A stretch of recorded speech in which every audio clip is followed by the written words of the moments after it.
Hello friends, स्वागत है एक बार फिर से आप सभी का हमारे यूट्यूब चैनल सक्सेस प्लेटफॉर्म की में। और दोस्तों, आज हम बात करने वाले IBPS क्लर्क प्रीलिम्स रिजल्ट के बारे में बात करने वाले, ठीक है। इसके रिजल्ट के बारे में बात करें कि इसका रिजल्ट कब आ रहा है, ठीक है। तो जितने भी स्टूडेंट जो इंतज़ार करें उनका इंतज़ार बहुत ही जल्द खत्म होने वाला है।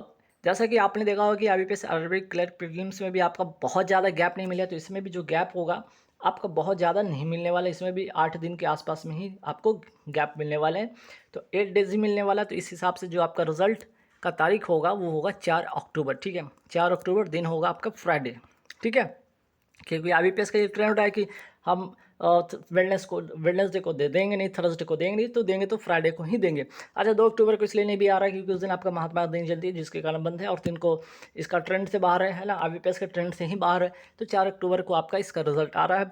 तो चलिए, जिनका भी IBPS RRB अगर क्लर्क प्रीलिम्स किसी भी कारण से नहीं हो पाया हो, तो चलिए ठीक है, उन सभी को यहाँ पे एक मौका है, एक मौका बन सकता है उनका, एक रिज़ल्ट होता है, तो यहाँ से आप सिलेक्शन ले जाते हैं, ठीक है, ले सकते हैं। अब यहाँ पे समझिएगा बात क्या है कि अब कुछ ऐसे भी चीज़ें हुआ, अगर IBPS RRB क्लर्क प्रीलिम्स की बात करें तो कट ऑफ लोग कह रहे काफ़ी हाई गया, ठीक है, मानते हैं हाई गया। लेकिन कुछ लोग का देखेंगे कि आपका 80 में 70 पे भी ही आपका उनका रिजल्ट हो गया, ठीक है। और किन्हीं का तो 80 पे 78 वाले का भी नहीं हुआ, ये 70 पे भी क्लिक रिजल्ट कर गया और 78 पे भी नहीं हुआ। रीज़न क्या था? निगेटिव, ठीक है। आपने बहुत तेज़ी में 80 में तो 78 कर दिया, बहुत स्पीड आपने, स्पीड तो आपकी बहुत अच्छी रही, लेकिन एक्यूरेसी कहीं ना कहीं आप मिस कर गए, ठीक है। जिसके कारण से 7 8 6 5 गलत हो गया, जिसके कारण से आपका रिजल्ट रुक गया। तो अगर अगर यहाँ पे अगर IBPS क्लर्क की बात करोगे, IBPS क्लर्क में अगर ऐसा नहीं हुआ होगा, तो देखिए यहाँ पे रीज़न इसलिए भी हो सकता है कि इसका भी अगर बात करें, इसका कट ऑफ, तो इसका भी कट ऑफ बहुत ज़्यादा तो लो नहीं जाएगा, लेकिन हाँ, पिछले साल के कंपैरिजन में थोड़े कम रहेंगे। पिछले साल के कंपैरिजन में थोड़े क्या रहेंगे? थोड़े लो रहेंगे। रीज़न है इसका वैकेंसीज, ठीक है। पिछले बार के वैकेंसीज काफ़ी कम था। अगर इस बार का देखा जाए तो 6,000 तो अभी ही है। 11 में से जो 6 बैंक रिपोर्ट किया उसके हिसाब से तो 6,000 वैकेंसी ऐसे ही है, और 5 जो रेस्ट बच गए बैंक, अगर इसमें वैकेंसी ऐड होती है तो कहीं ना कहीं ये 8,000 के आसपास में ये वैकेंसीज होने वाला है। तो पिछले बार लगभग 5-6 हज़ार के आसपास में रह गया था, और इस बार उससे ज़्यादा है, तो कहीं ना कहीं कट ऑफ थोड़ा लो होगा। और रीज़न भी है इसमें, रीज़न ये भी है आपका इंग्लिश, ठीक है। ये इंग्लिश जो है इंपॉर्टेंट रोल प्ले कर देता है आपका निगेटिव कराने में। अब देखिए, जिसका इंग्लिश अच्छा चला गया, अगर इंग्लिश में निगेटिव कम रहा, ये अगर निगेटिव नहीं के बराबर रहा, जैसे 2 या 3 या 4 गलत हो गया, और आपका छट के अगर इसमें अगर 12 से लेकर, ठीक है, 12 तो नहीं कहेंगे, ठीक है, 15 से लेकर अगर 18 के बीच में, 15 से 18 के बीच में आ गया, और जनरल OBC की बात करें, EWS की बात करें, और SC/ST वाले के लिए थोड़ा मान के चले कि 10 से 15 के बीच में, तो ठीक है। तो इंग्लिश के लिए खासकर अगर ये यहाँ से क्लियर कर पाते हैं तो बाकी आप रीजनिंग में अच्छा करके कर ही लिए होंगे, क्योंकि इस बार रीजनिंग का लेवल बहुत ज़्यादा टफ नहीं पूछा, न्यूमेरिकल का भी बहुत ज़्यादा, क्वांट का भी बहुत ज़्यादा टफ नहीं पूछा है, ठीक है। बाकी इसका जो सेक्शन टाइमिंग था वो एज इट इज पहले भी रहा है, इस बार भी ऐसा ही रहा, 20 मिनट 20 मिनट, और कुल मिला के 60 मिनट का समय मिलता है। 100 क्वेश्चन 100 मार्क्स के लिए होता है। तो सारा डिसाइड क्या, देखिए, रीजनिंग लगभग सभी का अच्छा होता है, क्वांट भी ठीक ठाक कर लेते हैं, लेकिन कहीं ना कहीं इंग्लिश जिनका अगर हिंदी मीडियम वाले तो उनको थोड़ा मुश्किल होता है। अगर वो प्रैक्टिस में है तब तो कोई दिक्कत नहीं, उनको आराम से कर लेंगे, लेकिन यहाँ पे इंग्लिश कहीं ना कहीं खेल बिगाड़ता है इनके रिजल्ट को, ठीक है। अगर आपने 100 में बहुत अच्छा कर लिया, हो सकता है आपने 85 किया हो, ठीक है। कहीं आपका इंग्लिश, अगर मान लें इंग्लिश में आपने 25 करके आया, और 25 में से आपका कट बहुत ज़्यादा नेगेटिव हो गया, मात्र 10 मार्क्स आ गए। अब आप सोचिए कि यहाँ से क्या आपका होगा, ठीक है। आपका 25 में से मात्र 10 मार्क्स आ रहा है, 15 तो ऐसे ही गलत हो गया। अब 15 जो गलत हुआ उसमें भी आप 4 से डिवाइड कर दीजिए, 15 4 19, तो सोच लीजिए आपका 60 के आसपास में, 60-62 के आसपास में आएगा, जो कि पॉसिबल नहीं है कट ऑफ क्लियर कर पाना, ठीक है। तो देखिए, इसमें भी सेक्शनल कट ऑफ होता है जो कि आपको वो करना होता है, ठीक है।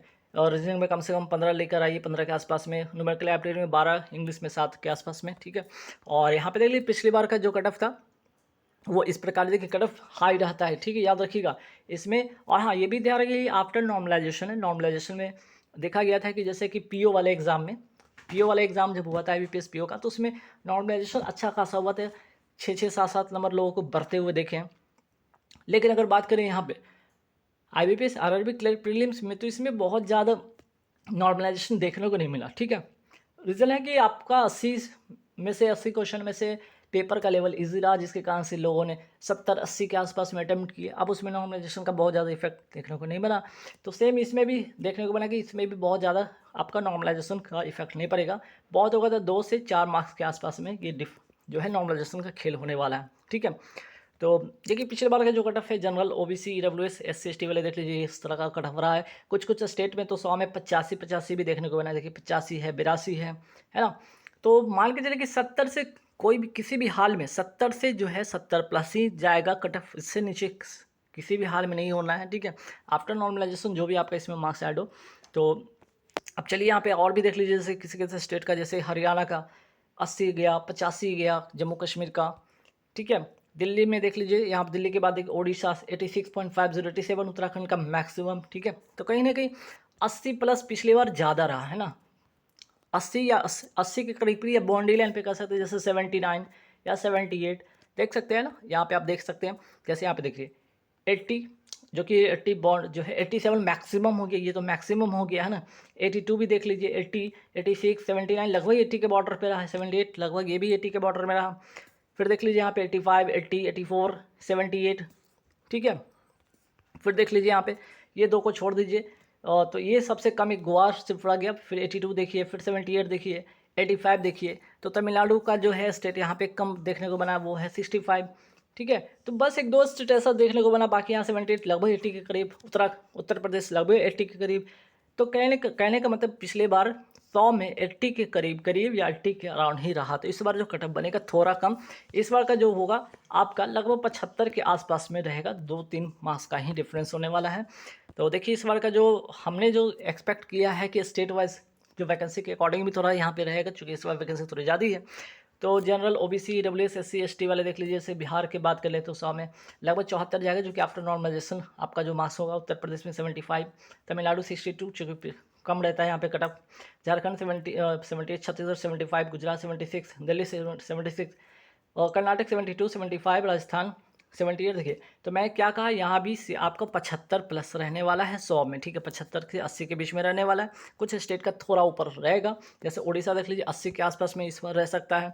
महाराष्ट्र 71, मध्य प्रदेश 75, 77, हरियाणा हिमाचल प्रदेश 80। देखिए फिर से 80 वाला यहाँ पे आ गया। फिर से जम्मू कश्मीर 78 देखने को बनेगा इस बार, 80 उत्तराखंड, ठीक है। और वेस्ट आंध्र प्रदेश 78, 79 वेस्ट बंगाल। तो यहाँ पे कट ऑफ रहेगा इस तरह से, ठीक है। बाकी आपका मेंस का फील्ड होता है 190 क्वेश्चन, 200 मार्क्स के लिए होता है, 160 मिनट समय मिलता है, सभी के लिए अलग अलग सेक्शनल टाइमिंग है इसके, ठीक है। और इसके बाद जो फाइनल अलॉटमेंट होता है वो आपका 100 पे, ठीक है। 100 में बनता है, कोई भी स्टेट का उठा के देख लीजिए, उसको मल्टीप्लाई 2 से कर लीजिए, तो आपको यहाँ पे जो है 200 मार्क्स में से फिर आप उसको काउंट कर सकते हैं, ठीक है। इसको मल्टीप्लाई करेंगे 2 से, तो यहाँ 200 से काउंट करेंगे, अदरवाइज ये 100 में आपका ये मार्क्स है, ठीक है। अंडमान निकोबार, आंध्र प्रदेश, अरुणाचल प्रदेश, असम, बिहार, चंडीगढ़, छत्तीसगढ़, दादरा एंड नगर हवेली, दमन दीव, न्यू दिल्ली, गोवा, गुजरात, हरियाणा, हिमाचल प्रदेश, जम्मू कश्मीर, झारखंड, कर्नाटक, केरला, लद्दाख, लक्षद्वीप, मध्य प्रदेश, महाराष्ट्र, मणिपुर, पिछले बार का ये सारा का सारा कट ऑफ है। मेघालय, मिजोरम, नागालैंड, ओडिशा, पुदुचेरी, पंजाब, राजस्थान, सिक्किम, तमिलनाडु, तेलंगाना, त्रिपुरा, उत्तर प्रदेश, उत्तराखंड, वेस्ट बंगाल, ठीक है। तो चलिए आप सभी का जो है इंतजार बहुत जल्द खत्म होने वाला है। 4 अक्टूबर ध्यान रखिएगा, 4 अक्टूबर दिन है फ्राइडे, आपका जो है रिजल्ट आने वाला है, ठीक है। इस दिन रिजल्ट आने वाला है, तो देखते हैं, ठीक है। इस बार जो है एक्सपेक्ट जो किए हैं वो क्या रह सकता है, ठीक है। तो चलिए ऑल द बेस्ट सभी को। और जिनका भी मेंस का पेपर है 29 तारीख को, ठीक है, 29 सितंबर को, और जिनका भी पेपर है IBPS PO मेंस का, IBPS RRB PO मेंस का, तो उन सभी को ऑल द बेस्ट, अच्छे से पेपर दीजिए, ठीक है। Thank you very much.